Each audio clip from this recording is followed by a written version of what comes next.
시간은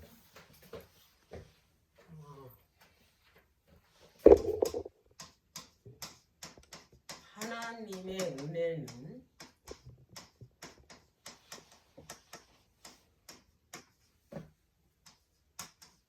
어떻게 임하는가?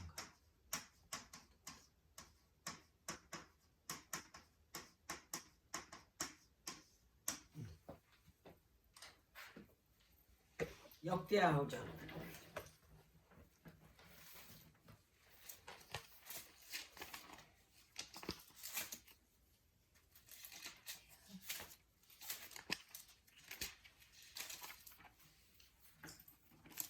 자, 역대하 5장.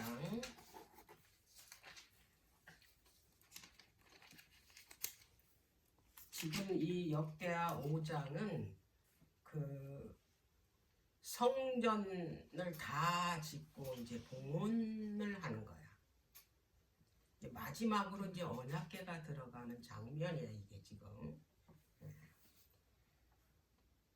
자, 5장 11절부터 14절까지.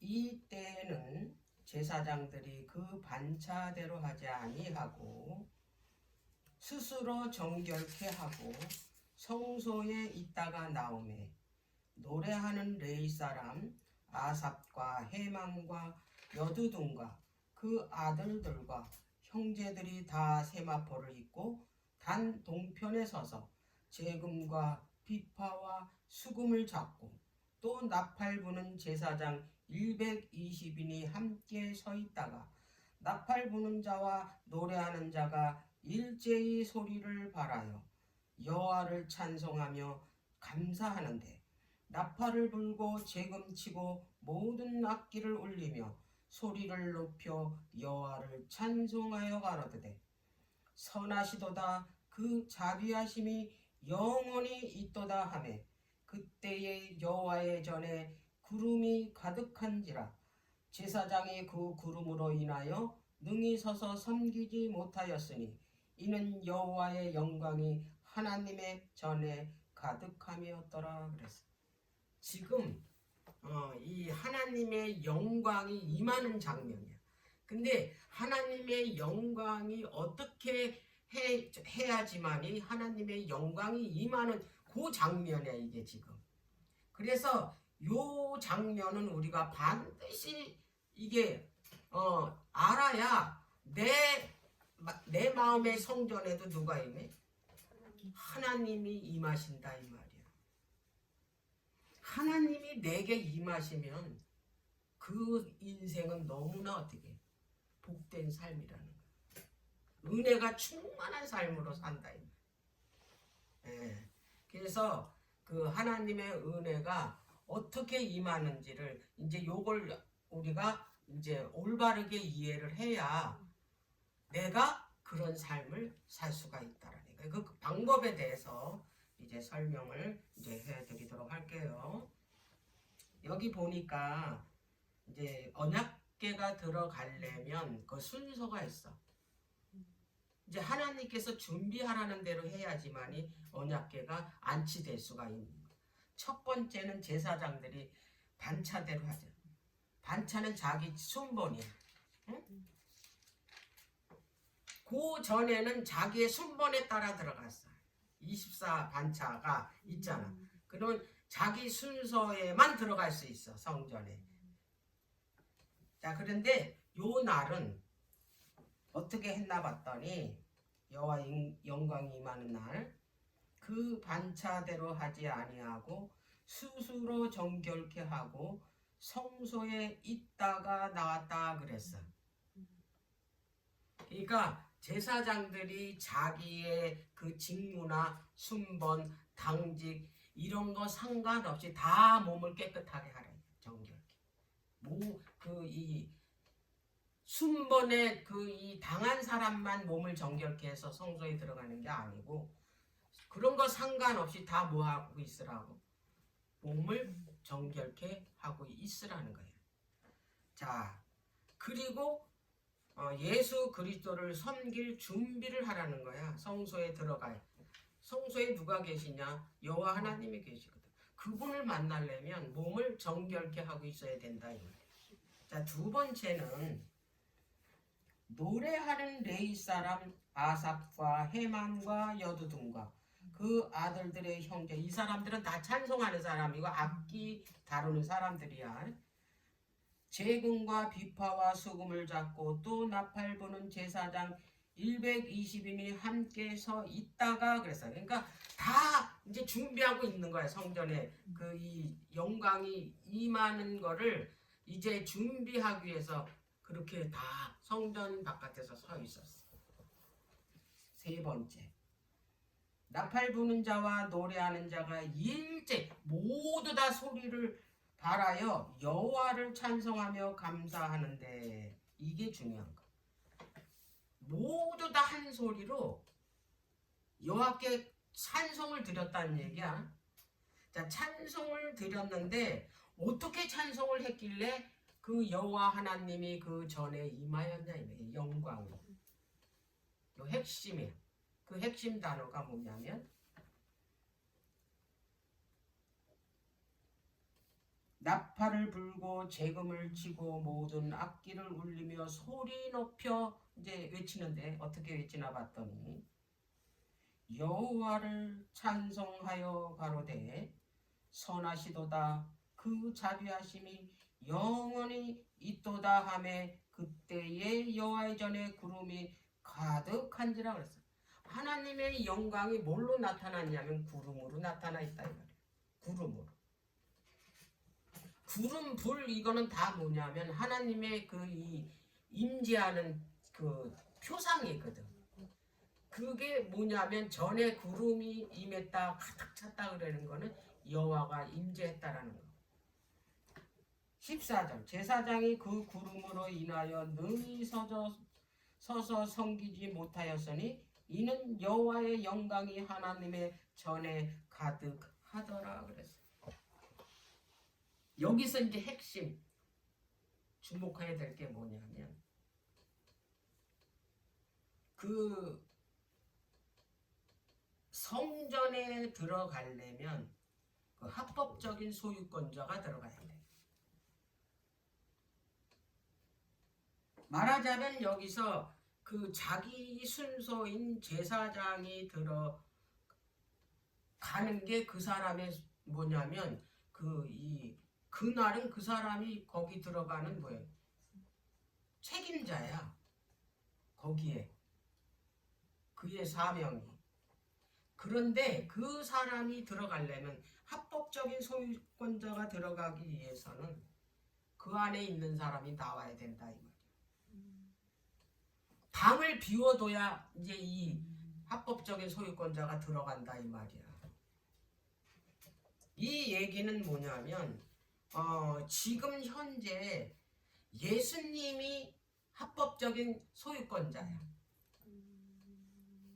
내 성전.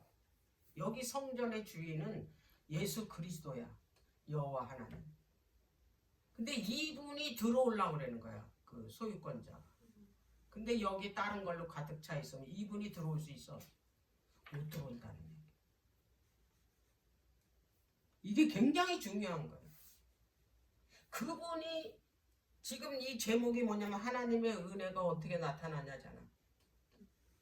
내가 정결케 하고 그분이 들어올 수 있어. 정결케 하는 순서가 뭐냐면 나와야 돼. 내 속에 있는 걸 다 내보내야 돼. 그럼 내 속에 있는 것들이 뭐냐? 많잖아. 세속적인 게.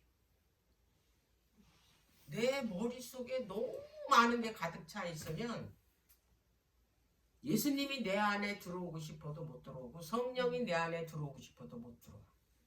아무리 그 이 폭포수 같은 그 은혜의 말씀을 줘도 안 들어와 여기. 왜? 여기 그게 가득 찼기 때문에. 그래서 그분이 내 안에 들어오려면 먼저 여기를 깨끗하게 비워야 돼. 그게 정결케 하는 거야. 네. 왜냐하면 성전의 그 소유자는 예수 그리스도. 우리 성전의 소유권자는 예수 그리스도예요. 그래서 그분이 들어와야 되는데 그분이 들어오려면 반드시 이 안에 있는 것들을 내보내야 된다 이 말이에요. 예.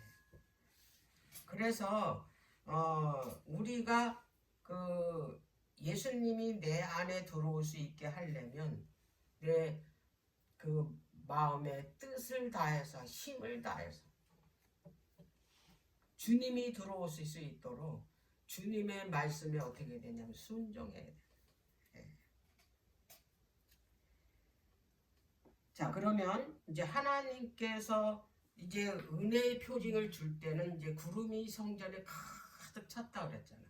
그게 이제 하나님의 영광이 임했다는 표시거든. 자, 그래서 그 하나님의 영광이 성전에 임할 때는 재물 때문이 아니라는 거. 응? 하나님을 찬송할 때였다. 자, 그런데 그 찬송하는 그 어떤 찬송이냐에 따라서 달라져. 여기에 분명히 기록이 돼 있지. 선하시도다. 그 자비하심이 영원하시도다.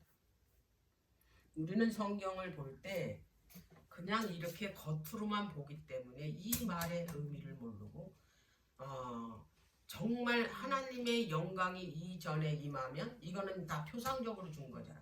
진짜 성전은 예수님이 가실 때 여기다 두고 가셨고, 그리고 이제 그 실질적으로 오시는 거는 그분이 이제 이 땅에 이제 그 성전을 다 뭐하고 완성하고 내려오시는 거잖아. 근데 그 전에는 우리 마음 가운데 두시고 가셨거든. 그러면 그 영광이 내 마음 가운데 임하시려면 이 핵심이 주님은 선하시고 자비하시도다. 이게 뭔 뜻인지 모르니까 이게 마음에 와 닿지를 않는다 이 말이야. 이거 100번 1000번 읽어도 이게 마음에 와 닿지 않으면 은혜가 없다라는 거예요. 그리고 그 내 삶에 이거를 적용을 못하는 거예요. 자, 그러면 시편을 한번 봐봐. 하나님의 선하심과 인자하심과 자비하심을 가장 잘하는 사람이 다윗이야. 자, 다윗이 쓴 시편 136편.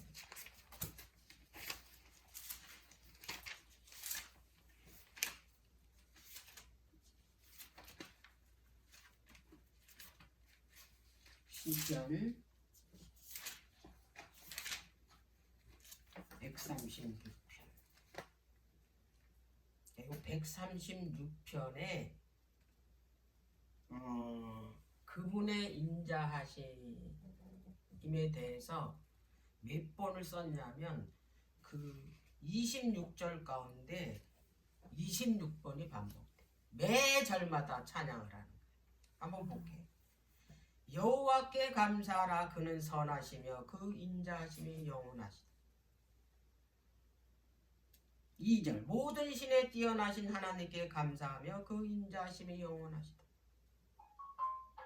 모든 주에 뛰어나신 주께 감사하라. 그 인자하심이 영원하다.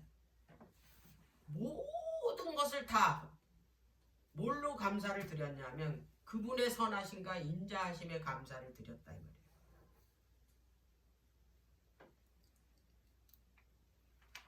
우리도 우리 삶 속에 어떤 일을 겪든지 그분의 선하심과 인자하심에 대해서 감사할 때 그 하나님의 영광이 내 마음속에 임한다라는 얘기인데, 그러면 그 선하시고 인자하시고 자비하신 이 뜻이 뭐냐 이 말이야. 이거를 지금 그 역대기 그 이 저자도, 이게 에스라가 썼으니까 그 저자도 이 뜻을 알았고 다윗도 이 뜻을 정확하게 알았다 이 말이야. 그럼 우리는 모른다 이 말이야. 그러니까 모르면 감동이 없고 우리가 어떻게 하나님을 찬양할 수가 없어. 그냥 뭐 그렇게 그 이 의식적으로 그냥 이게 외워서 하는, 형식적으로 하는 거는 그건 소용이 없다라는 얘기. 자, 그러면은 이제 모세가 이걸 깨달았을 때하고 안 깨달았을 때하고 달랐어. 자, 33편. 아 저기 3장. 출애굽기. 출애굽기 33장.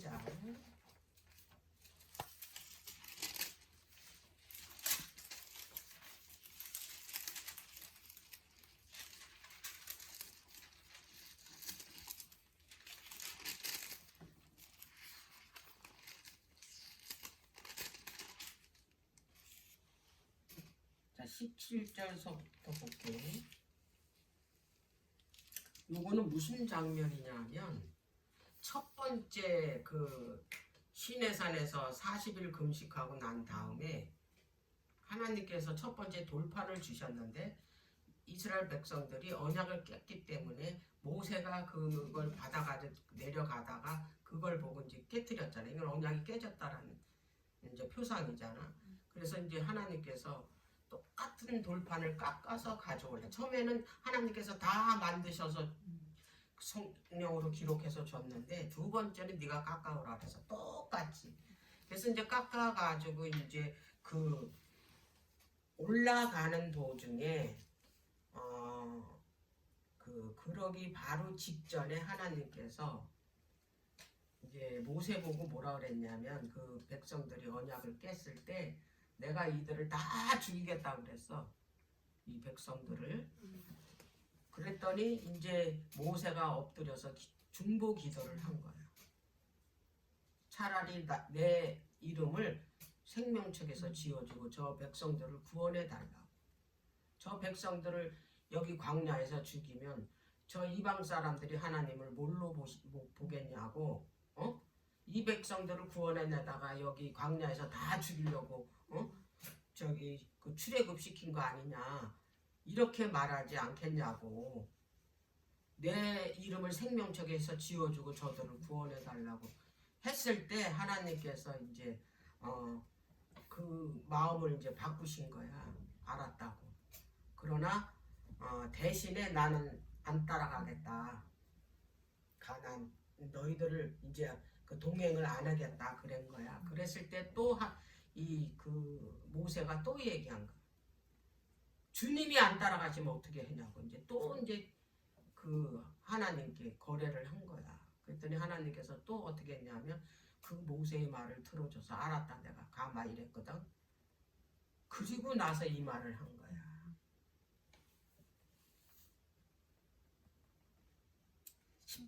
17절 여호와께서 모세에게 이르시되 너의 말하는 이 일도 내가 하리니. 이제 먼저 이제 그걸 요구를 했을 때 네가 말하는 그 일도 내가 하겠다. 이제 허락하는 거야. 너는 내 목전에 은총을 입었고 내가 이름으로도 너를 알미니라. 모세가 가로되 원컨대 주의 영광을 내게 보이소서. 이제는 간이 커진 거야. 영광은 하나님을 보여달란 얘기야. 하나님을 보면 인간은 다 죽어. 죄인이기 때문에. 근데 그분을 보여달라고 감히 그러는 거야 이 모세가. 그랬더니 여호와께서 뭐라고 그러시냐면 19절에 여호와께서 가라사대 내가 나의 모든 선한 형상을 내 앞으로 지나가게. 선한 형상이래잖아. 하나님의 품성을 말하는 거야. 내 앞으로 지나가게 하고 여호와의 이름을 내 앞에 반포하리라. 나는 은혜 줄 자에게 은혜를 주고 긍휼히 여길 자에게 긍휼을 베푸니라. 또 가라사대 내가 내 얼굴을 보지 못하리니 나를 보고 살 자가 없음이라. 여호와께서 가라사대 보라 내 곁에 한 곳이 있으니 너는 그 반석 위에 섰으라. 내 영광이 지나갈 때에 내가 너를 반석 틈에 두고 내가 지나도록 내 손으로 너를 덮었다가 손을 거두리니 내가 내 등을 볼 것이요 얼굴은 보지 못하리라. 얼굴은 보지 못하고 내가 나의 이름을 반포할 것이다 그러잖아. 이 이름은 그 하나님의 품성을 말해. 하나님의 품성을 반포한대. 너 반석 틈에 껴놓고 너는 내가 이게 그 이름을 선포할 때 너는 내 등만 볼 것이다 그러는 거야. 그리고 34절 이제 그 깎아가지고 올라오라 그랬는 얘기야. 그러면서 이제 뭐라 그랬냐면 4절. 모세가 돌판 둘을 처음 것과 같이 깎아 만들고 아침 일찍이 일어나 그 돌판을 손에 들고 여호와의 명대로 시내산에 올라가니 여호와께서 구름 가운데 강림하사 그와 함께 거기 서서 여호와의 이름을 반포하실세. 그랬지? 이제 여호와의 이름이 뭐라고? 여호와의 품성이다 이 말이야. 여호와로라 여호와로라 자비롭고 은혜롭고 노하기를 더디하고 인자와 진실이 많은 하나님. 여호와의 이름이 뭐라고? 여기 나왔지. 답이 나왔어. 하나님의 품성.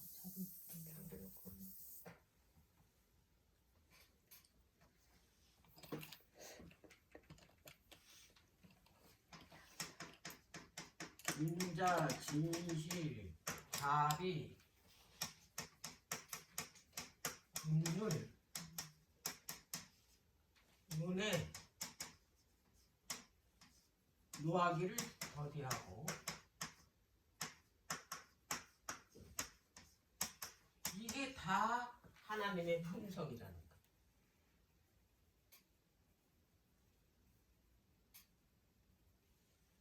모세가 이 하나님의 품성을 들었어. 마지막 때 백성도 우리 이마에 어린 양의 이름과 그 하나님의 이름이 적힌 자에게 인쳐준대잖아. 그게 무슨 얘기냐면 그 이름이 뭐냐면 품성이란 얘기. 하나님의 품성을 선포한 거야.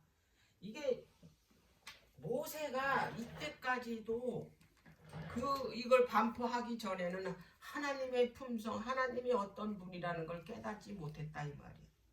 그리고 이제 하나님은 죄지면 죽이는 그런 하나님을 두려운 하나님으로만 알았다 이 말이야. 근데 여기서 봤어. 하나님의 이 이름을 선포할 때, 하나님의 품성을 선포할 때 모세가 여기서 정확하게 깨달은 거야. 그래서 하나님이 어떤 분이라는 걸 정확하게 깨달았을 때 그 모습이 변했다 이 말이야. 어떻게 변했어요? 자, 34장 29절. 자기는 자기가 변한지도 몰랐어. 자, 모세가 29절. 모세가 그 증거의 두 판을 자기 손에 들고 시내산에서 내려오니 그 산에서 내려올 때 모세는 자기가 여호와의 말씀을 하였음을 인하여 얼굴 꺼풀에 강체가 나나 깨닫지 못했다. 빛이 났어. 백성들이 그 앞에 서질 못했어. 그 빛 때문에. 그래가지고 두려워. 그게 여호와의 영광이거든. 그래서 그들을 만날 때는 수건으로 그의 얼굴을 어떻게 했냐면 이게 막았다 이 말이야. 그 빛을. 자, 고린도후서 사도 바울이 뭐라고 그러니까 이 말씀에 대해서 고린도후서 3장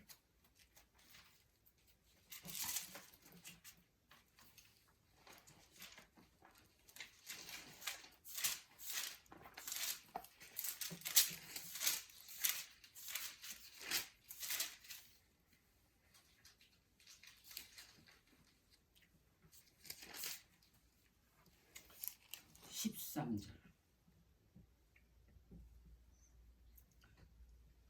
우리는 모세가 이스라엘 자손들로 장차 없어질 것에 결국을 주목지 못하게 하려고 수건을 그 얼굴에 쓴 것 같지 아니하노라. 18절. 우리가 다 수건을 벗은 얼굴로 거울을 보는 것 같이 주의 영광을 보매 저와 같은 형상으로 하여 영광으로 영광에 이르니 곧 주의 영으로 말미암았습니다. 모세는 잠깐 빛이 났다가 그 빛이 거두어졌어. 근데 마지막 때 구원받은 백성은 그 수건을 벗은 채로 누구를 봤냐면 하나님을 대면해서 봤다. 모세는 잠깐 동안 빛이 있었지만 마지막 때 하나님의 택하신 하나님의 구원받은 백성들은 영원히 빛이 날 거라는 얘기예요. 그 자가 누구냐? 계시록 18장.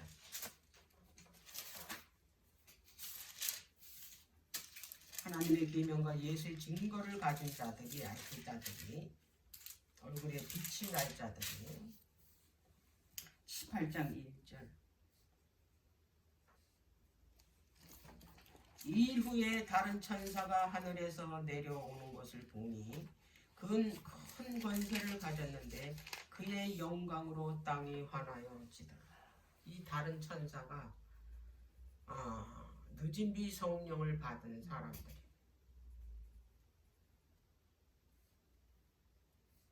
하나님의 입맞은 자가 늦은 비 성령을 받은 그 사람들이 전하는 게 무너졌다 무너졌다. 이거 둘째 천사 기별이잖아. 세 천사 기별을 전하는 자들이 늦은 비 성령을 받고 외칠 때 그들의 그 모습에서 빛이 나기 때문에 온 세상이 환해진다는 거예요. 우리가 하나님의 인을 받게 되잖아. 하나님의 인은 누구한테 쳐지냐면 그 어린 양의 이름과 그 이 하나님의 이름이 새겨진 사람. 그 얘기는 뭐냐면 하나님의 품성이 된 사람들한테 인이 쳐지고 그 사람들에게 늦은 비 성령을 내리고 그 영광이 임했잖아. 영광이 임했으니까 어떻게 돼? 온 세상이 환해진다. 그 얘기를 하는 거야 지금. 예. 자 그러면 히브리어로 우리 알아야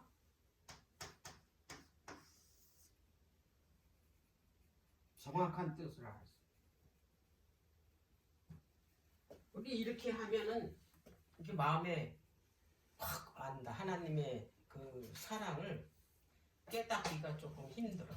요 단어 가지고. 그럼 요 단어에 히브리어가 있다 이 말이야. 이 단어의 히브리어가 요거. 요 헤세드라는 속에 이게 다 들어 있어. 여기에 친절도 들었고 뭐냐면 그 이 선대도 들어가 있고 여기 다 그 에베소서 그 성령의 9가지 열매가 에베소서에 있나? 갈라디아서. 고린도전서에 있나? 9가지 열매가 이 헤세드야. 이 헤세드가 하나님의 품성이야. 그럼 이 헤세드의 정확한 뜻이 뭐냐? 그 뜻이 바로 하나님께서 목숨을 이렇게 담보로 이 인간을 사랑하는 게 헤세드야. 사랑, 은혜 이게 다 헤세드인데 이 헤세드는 하나님의 품성인데 그거는 하나님께서 목숨을 담보로 해서 이 인류를 사랑하는 게 헤세드야. 그걸 깨달으면 우리의 삶이 변한다 이 말이야. 그분이 나를 위해서 생명을 버렸어. 그 한 가지 예로 여호수아 2장을 볼게. 그래서 이거 깨달은 자가 얼마나 큰 축복을 받았는지 이제 그거하고 이제 이 말씀을 드리도록 할게. 여호수아 2장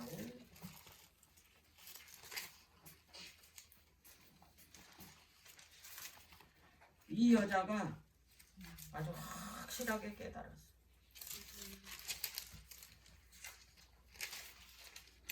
자, 2장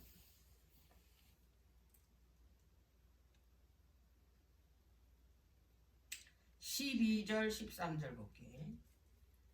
그러므로 청하노니 내가 너희를 선대하였어. 이 선대가 헤세더라고. 누구를 선대했냐? 그 여리고 정탐꾼 2명에게 이게 뭐냐면 그들을 숨겨줬단 말이야. 그랬으니까 그들에게 하는 말이야 이 라합이. 내가 너를 선대했으니까 너희도 내 아버지의 집을 선대하여 나의 부모님과 남녀 형제와 무릇 그들에게 있는 모든 자를 살려주어 우리의 생명을 죽는 데서 건져내라. 이제 여호와로 맹세하고 내게 진실한 표를 내라 그러는 거예요. 이 라합이 그 여리고의 정탐꾼 2명을 여호수아가 보냈잖아. 근데 그 여리고성 왕이 이 정탐꾼이 들어온 걸 알고 뒷조사 찾는 거야. 근데 누구 집에 들어간 걸 알았냐면 이 라합 집에, 기생 라합 집에 들어간 걸 안 거야. 그래서 그런 가운데 이 라합이 지붕 꼭대기에 있다가 이 2 정탐꾼을 숨겼다 이 말이야. 이거는 내가 너희를 선대했다라는 얘기는 목숨을 담보로 사랑하는 거라 그랬잖아. 그럼 라합이 무슨 목숨을 걸었나? 여기 들어온 거 이미 이게 정보통을 통해서 알기 때문에 신하들이 찾으러 온 건 아니야. 그럼 이거 걸리면 어떻게 되겠어? 라합이 몰살당해, 그 가족들까지. 그럼 이 라합은 이 2 정탐꾼을 자기 목숨을 담보로 숨겨줬다는 얘기야. 그러니까 내가 선대했으니까 너희들도 나를 선대하는 아예 표를 달래는 거야. 그러면 이 사람이 어떻게 깨달았냐? 라합이 소문으로 들었어. 출애굽한 거. 그건 있을 수가 없는 거야. 그건 참 하나님이, 참신 하나님이 그들을 인도했다는, 구원했다는 거 먼저 알았고, 그리고 여기 들어오기 전에 이 요단강 동편 쪽에 그 큰 나라들을 다 어떻게 치고 들어온 거야. 그걸 소문으로 다 들었기 때문에 그 상천하지에 너희의 하나님 같은 분이 없다고 고백하잖아. 자, 그래서 이제 이 그 2 정탐꾼이 그 진실의 표를 뭘로 냈나 한번 볼게요. 14절. 2 사람이 그에게 이르되 내가 우리의 이 일을 누설치 아니하면 우리의 생명으로 너희를 대신이라도 할 것이요 여호와께서 우리에게 이 땅을 주실 때는 인자하고 진실로 너를 대하리라 그랬잖아. 인자와 진실이 뭐야? 헤세드잖아. 목숨을 버리고 사랑하라는 뜻이야. 사랑한다는 뜻. 그렇게 안 되면 자기의 목숨도 내놓겠대잖아, 이 정탐꾼들이. 그러면서 이제 뭐라고, 그 진실의 표가 뭔가 봤더니 15절. 라합이 그들을 창에서 줄로 달아 내려오니, 찾으러 왔을 때 이 창문에다가 줄을 매달아서 글로 타고 도망가라 그랬네요. 자, 그럴 때 이제 뭐라 그랬냐면 18절. 그 정탐꾼이 라합에게 얘기했어. 우리가 이 땅에 들어올 때에 우리를 달아 내려온 창에 이 붉은 줄을 메고 내 부모와 형제와 내 아비의 가족을 다 내 집에 모으라. 붉은 줄이 뭐를 상징한다고? 예수 그리스도의 보혈입니다. 이게 했어요. 그걸 깨달았기 때문에 자기 목숨을 담보로 그들을 숨겨줬다.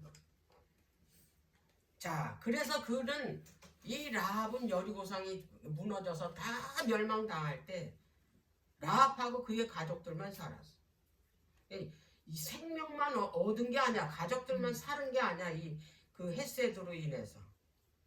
자, 어떤 헤세드의 사랑을 이게 받았냐면, 첫째로 그에 속한 가족이 다 구원을 받았고, 2 번째는 이스라엘 백성으로 이제 뭐냐면 그를 아예 입적을 시켰어. 이스라엘 백성으로. 3 번째, 가장 중요한 거. 이스라엘 여자도 이 족보에 못 들어가. 어느 족보에도 못 들어가거든. 근데 이 여자는 예수님 족보에 들어갔다. 얼마나 큰 축복으로. 그래서 헤세드의 그 하나님의 품성인 헤세드를 깨달으면 우리가 이런 영광을 누린다는 거예요. 그걸 깨달았을 때, 그걸 하나님께 찬양할 때 그분이 임한다라는 얘기야. 그래서 우리 삶 속에 그 모든 어려운 일을 만날 때, 그 어려운 일을 만날 때서 하나님께서 어떠한 사랑으로 나를 구원해 주셨는지 이런 것들을 늘 되죠? 하나님께 찬양하라는 얘기. 그분의 뭘로? 그분의 그 헤세드 사랑, 그분의 구속의 사랑을 찬양할 때 그분이 임한다라는 사실을 오늘 이제 이 역대하 5장에서 이 언약궤가 그 지성소로 들어가는 그 이 장면이 바로 오늘 나에게 그분이 임하시는 그것을 그대로 어떻게 했냐면 예표로 보여주셨다는. 이 첫 시간은 이제 이걸로 마칠게요.